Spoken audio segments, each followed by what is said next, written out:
कृष्णा, सभी को राधे राधे, जय गजानंद भगवान। तो देखिए, गजानंद भगवान का जब हम पूजा अर्चना करते हैं, चौकी लगाकर मंडप सजाकर जब हम पूजा अर्चना करते हैं, तो कुछ लोग 3 दिन के बाद या 5 दिन के बाद, कुछ लोग 7 दिन के बाद या कुछ अनंत चतुर्दशी के दिन ही इनका विसर्जन करते हैं।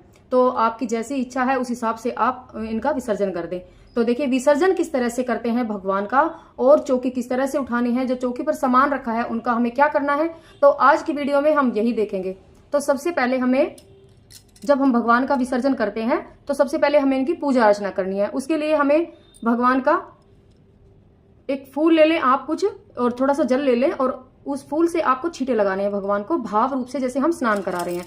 तो भगवान गजानंद को आप छींटे लगा देंगे, जो हमने अपने मंदिर के गजानंद विराजमान किए हैं उनको छींटे लगा देंगे, और हमने रिद्धि सिद्धि जो हमने विराजमान किया उनको भी आप छींटे लगा देंगे, अपने कलश देवता को भी आप छींटे लगा देंगे। तो भाव रूप से हमारा स्नान हो जाएगा। और भाव रूप से स्नान कराने के बाद आपको तिलक लगाना है। जिस तरह से आप रोज पूजा करते हैं उसी तरह से भगवान की पूजा अर्चना जरूर करनी है, और तिलक लगाना है। सभी अपने देवी भगवान को, गजानंद भगवान को, अपने कलश को, वरुण देवता जी को और रिद्धि सिद्धि को, सभी को तिलक लगाना है। तिलक लगाने के बाद सभी को आपको चावल अर्पित करने हैं। चावल जरूर लगाने हैं, तो आप चावल लगाएं। और चावल लगाने के बाद आप वस्त्र रूपी कलावा भी चढ़ा सकते हैं। वस्त्र रूपी कलावा अर्पित कर दें भगवान को। आप चुनरी भी उड़ा सकते हैं। उसके बाद देखिए, दुर्वा आपको अवश्य रूप से भगवान को चढ़ानी है, क्योंकि गजानंद भगवान दुर्वा से बहुत ज्यादा प्रसन्न होते हैं। तो दुर्वा आपको अवश्य रूप से भगवान पर चढ़ानी है। और उसके बाद आप फूल हैं तो फूलों से भगवान पर अर्पित जरूर करने हैं, और फूलों से अच्छे से भगवान का पुष्प वर्षा भी आप कर सकते हैं, क्योंकि भगवान गजानंद का आपको विसर्जन का दिन है। और ढोल नगाड़े से जितना हो सके, जिस तरह से हो सके, आप उसी तरह से इस प्रोग्राम को आप बढ़ा सकते हैं, घटा सकते हैं, जैसा आपकी इच्छा है उस तरह से कर सकते हैं। और उसके बाद भगवान का आपको भोग लगाना है। तो भोग आप भगवान का पसंदीदा भोग जो भी आपने घर में बनाया है, मोदक का भोग हो तो मोदक का आप अवश्य रूप से लगाएं, और जो भी आपका ड्राई फ्रूट का भोग लगाएं, और भोग सेवा आपको जरूर करनी है भगवान की। उसके बाद परिवार के सभी सदस्यों को मिलकर आरती करनी है। आरती आप, जो आपका अखंड दीपक है, आप उसकी भी आरती कर सकते हैं। इसके नहीं तो आप कपूर जला लें, कपूर से आरती करें, क्योंकि आज विसर्जन का दिन है। तो आप इस अखंड दीपक से भी भगवान की आरती कर सकते हैं। तो पहले अखंड दीपक से भगवान की आरती कर लें। तो आप अखंड दीपक लें भगवान का और अच्छे से आरती करें। आप इस प्रोग्राम में अपने रिश्तेदारों को बुला सकते हैं, अपने पड़ोसी को बुला सकते हैं, अपने सगे संबंधियों को, जिसको भी हो सके आप बुला सकते हैं, और भव्य आयोजन करें। जितना हो सके आप सब मिलकर आरती करें भगवान गजानंद की। जो भी आपको आरती आती है वो आप आरती करें। जय गणेश जय गणेश जय गणेश देवा। और उसके बाद कपूर जलाएं, कपूर से आरती करें। एक दंत दयावंत चारि भुजाधारी, माथे पर तिलक सोहे मूसे की सवारी। अंधन को आंख देव, कोढ़िन को काया, बांझन को पुत्र देव, निर्धन को माया। हार चढ़े फूल चढ़े और चढ़े मेवा, लड्डुओं का भोग लगे संत करे सेवा। इस तरह से आपको भव्य आरती आपकी भगवान की करनी है। सभी को मिलकर, परिवार के सभी सदस्य हो सके तो इस दिन, विसर्जन के दिन, सभी मिलकर भगवान की आरती करें। और उसके बाद भगवान पर आप गुलाल बरसाएं। अगर आपके पास गुलाल नहीं है तो आपके पास जो रोली है, सिंदूर है, तो उससे भी आप वर्षा, भगवान पर गुलाल वर्षा कर सकते हैं। उसके बाद आप क्षमा याचना करें, भगवान से प्रार्थना करें। उसके बाद आप गजानंद भगवान से प्रार्थना करें कि हे गजानंद भगवान, हमारी पूजा अर्चना में जो भी गलती हुई हो तो आप क्षमा करना और हमारी पूजा को स्वीकार करना। तो इसी तरह से आप भगवान से आशीर्वाद लें, और भगवान का आपको विसर्जन करना है। तो धीरे धीरे आप अभी सभी चीजों को यहाँ से हटा लेंगे। तो आप जो ये प्रसाद है, फल है, जो फल है आप प्रसाद रूप में बांट देंगे सभी को। उसके बाद जो भी प्रसाद आपने रखा है वो सभी प्रसाद आप परिवारजनों में या आपके साथ भगवान के विसर्जन के समय जो भी लोग इकट्ठा हुए हैं आप सभी में बांट देंगे। और देखिए, जो आपने ये दक्षिणा रखी है, दक्षिणा आप किसी भी गणेश जी के मंदिर में या कहीं भी दान कर सकते हैं। और जो वहां पे गुड़ और ये नारियल भगवान के लिए आपने रखा था, ये अगर आप भगवान का विसर्जन कहीं दूर जाकर, नदी तालाब में, सरोवर में जाकर विसर्जन कर रहे हैं, तो ये साथ साथ आप इनका विसर्जन भी कर सकते हैं। नहीं तो आप गौशाला में गाय को खिला सकते हैं, और नहीं तो आप प्रसाद रूप में बांट सकते हैं। उसके बाद ये अखंड दीपक है, इसको भी यहाँ से उठाकर आप इसको बुझाएंगे नहीं, जब तक ये जल रहा है जलने दें और आप दूसरे तरफ अपने मंदिर के साइड में रख दें। उसके बाद जब आपने जो मंदिर से गणेश जी की मूर्ति प्रतिमा ली थी उनको आप यहाँ से उठाएंगे और अपने मंदिर में विराजमान कर देंगे। और देखिए, अगर हमारे गजानंद का आप विसर्जन किसी नदी और तालाब में दूर जाकर कर रहे हैं तो आपको क्या है, इस तरह से एक कपड़ा लेना है, कोई भी शुभ कलर का आप कपड़ा ले सकते हैं और उसमें आपको कुछ ना कुछ अपने भगवान के लिए कुछ ना कुछ खाने के लिए, रास्ते में जो खाने के लिए, जब मेहमान घर से जाता है तो भूखा दूर जाता है तो भूख ना लगे, तो इसी हिसाब से आपको कुछ ना कुछ खाने के लिए आपको अवश्य देना है।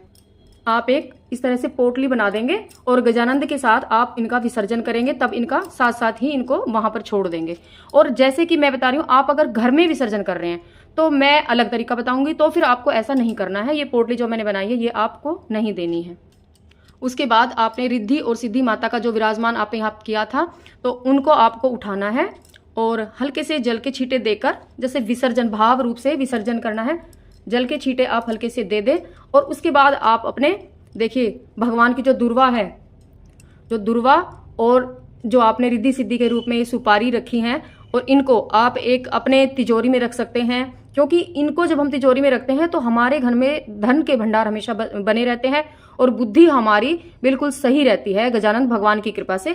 तो आप इनको अपने तिजोरी में रख सकते हैं, अपने मंदिर में भी विराजमान कर सकते हैं, या फिर आप अपने रिद्धि सिद्धि को अपने हर पूजा में आप ले सकते हैं। जब कभी भी आप पूजा इस तरह से कर रहे हैं तो आप इनको इस तरह से ले भी सकते हैं। उसके बाद आप गजानंद भगवान की प्रतिमा को वहां से थोड़ा सा हिला देंगे और चौकी को भी थोड़ा सा हिला देंगे।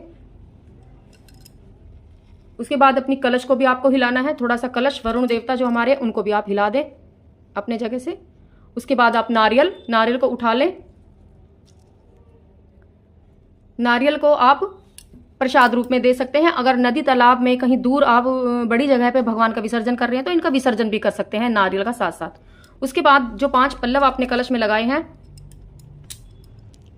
5 पल्लव को आप जब भगवान जी का विसर्जन करेंगे तो साथ साथ इनका भी विसर्जन कर सकते हैं।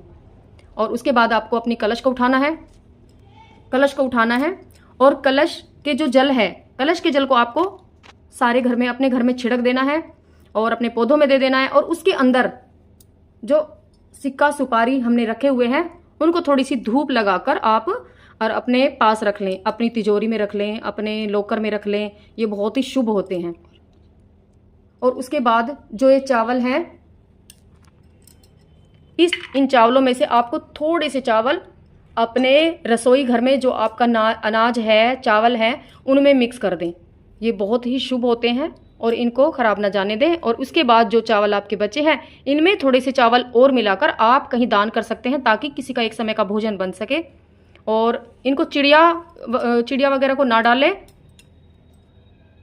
और उसके बाद अपने गणपति बाबा को आपको उठाना है हाथ जोड़कर और भाव रूप से, और प्रार्थना करनी है कि हे गजानंद भगवान, आपका हम विसर्जन कर रहे हैं, हमारे द्वारा कोई भी भूल हुई हो तो हमें माफ़ करना। और जो हमने अपने मंदिर में आपके दूसरी प्रतिमा को विराजमान कर रखा है, तो उस रूप में आप हमारे घर में सदा वास रखना, हम पर आपकी कृपा सदैव बनी रहे। उसके बाद आपको घर में अगर विसर्जन कर रहे हैं तो इस तरह से कोई पात्र ले लेना है, बस शुद्ध पात्र हो, इस बात का ध्यान रखना है। उसमें थोड़ा सा आप गंगा जल डाल लें और जब आप विसर्जन कर रहे हैं तो उस जल में थोड़े से आप पुष्प डाल दें और थोड़ी सी आप हल्दी डाल दें, 1 चुटकी हल्दी डाल दें, थोड़े से चावल छोड़ दें आप इसमें। और भगवान गजानंद को आपको हाथ में उठाना है और इसमें विसर्जन करना है भगवान गजानंद का, और बोलते जाना है गणपति बापा मोरिया, गणपति बापा मोर। 3 डुबकी लगानी है, छोड़ना नहीं है आपको, 3 डुबकी लगानी है। एक बार अंदर करना है फिर बाहर निकालना है, इस तरह से 3 डुबकी भगवान की आपको लगानी है। गणपति बापा मोरिया, गणपति बापा मोरिया, अगले बरस तू जल्दी आ, गणपति बापा मोरिया। इस तरह 3 डुबकी लगाकर गणपति बाबा को आपको जल में विसर्जन कर देना है, छोड़ देना है। और साथ साथ जब आप गणपति बाबा का विसर्जन कर रहे हैं तो इनके खाने के लिए आपको इसी में थोड़ा सा, आपको खाने के लिए आप कोई मोदक, थोड़ा सा मोदक का टुकड़ा आप इसमें डाल दें, या किशमिश, काजू, ड्राई फ्रूट, कुछ भी आप थोड़ा सा खाने के लिए आप इसमें अवश्य डालें। और इसी तरह से हमारे गजानंद भगवान का विसर्जन हो जाता है। अगर मेरी वीडियो आपको पसंद आई हो, थोड़ी सी भी आपको हेल्पफुल लगी हो, तो मेरी वीडियो को प्लीज़ लाइक करना, चैनल को सब्सक्राइब करना। हरे कृष्णा, सभी को राधे राधे, जय गजानंद भगवान।